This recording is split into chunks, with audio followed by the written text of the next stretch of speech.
Good evening, sir. So, ako yung explain karon kung unsa ko ang nasabtan dito sa imong gipa-explain sa mga assignment 3.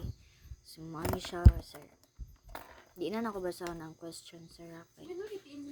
Ay, sa susi ng pujing. So, mao siya, sir.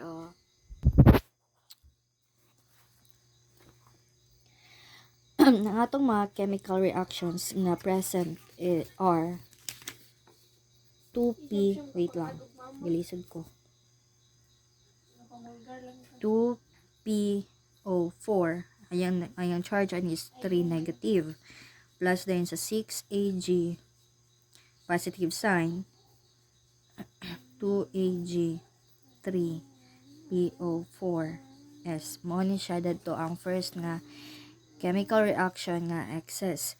And then another one is Ag plus SCN negative.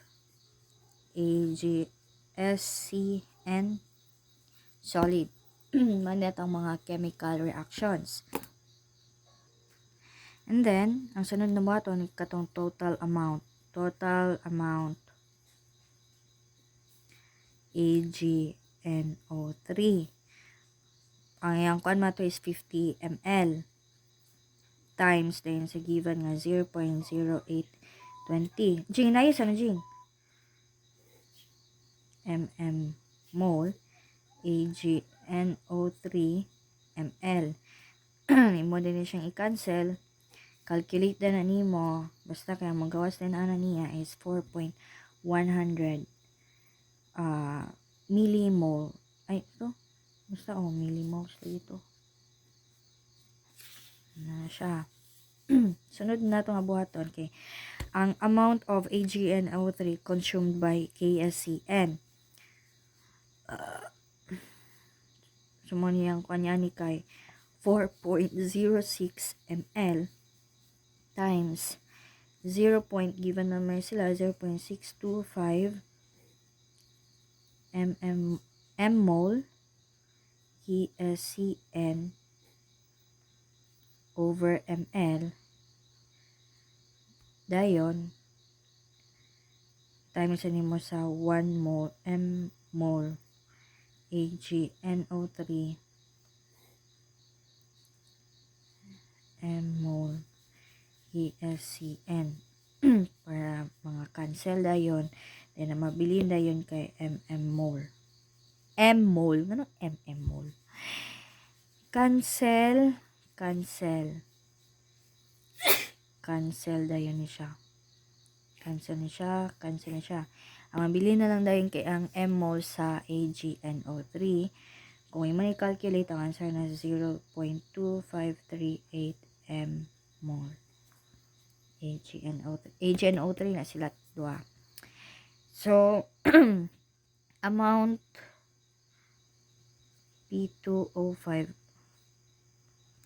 minus mo sila 4.100 mmol minus 0.254 mmol AgNO3.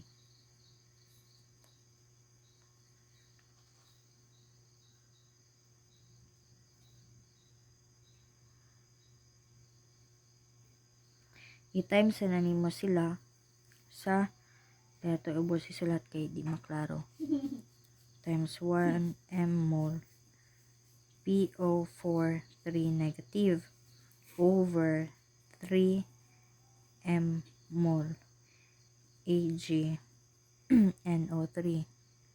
So asa man to ning gikuha ang 3 diri na siya sa Ag nga present kaning 3 bitaw niya diri dayon open siya naman dahil i-times pa nimo siya sa 1 mmol P2O5 para ma-cancel dayon ang PO4 i-times it divide nato ni siya diri sa 2 mmol PO4 3 negative. So asa man nato gikuha ang 2 diri na siya gikan ng PO4 3 negative para makuha nato ang M-mol P2O5 para din ma-solve na rin na to ang yahang percentage. Calculate sa tanan. Mo ni siya, cancel mo ni. Kaya naman siya dali, cancel na siya. Cancel. Manang answer dayon. Ang magawa sila ng answer kay 0.6410 M-mol P2O5. So, ato na i-calculate yung percentage. 0.6410 M-mol times 0.419 grams P2O5 M-mol. So, kung maglibog man, kung asa nang gikuha ang 0.1419,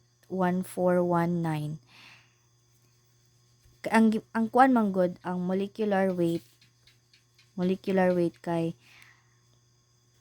moles. Dili day mole day. Ang molecular weight kay grams per mole. Dayon, ang grams aning P2O5 kung kuan niya ang molecular weight niya ni kay kuan 141.9 something to siya. Basta boto ko nakita sa Google kay nawala kung kuan. Mo na siya for 91 grams. Ang M-mol manggod, M-mol din siya dai. Ang M-mol kay 1,000 na siya. 1,000 na siya. So kung imo na siyang i-divide sa 1,000,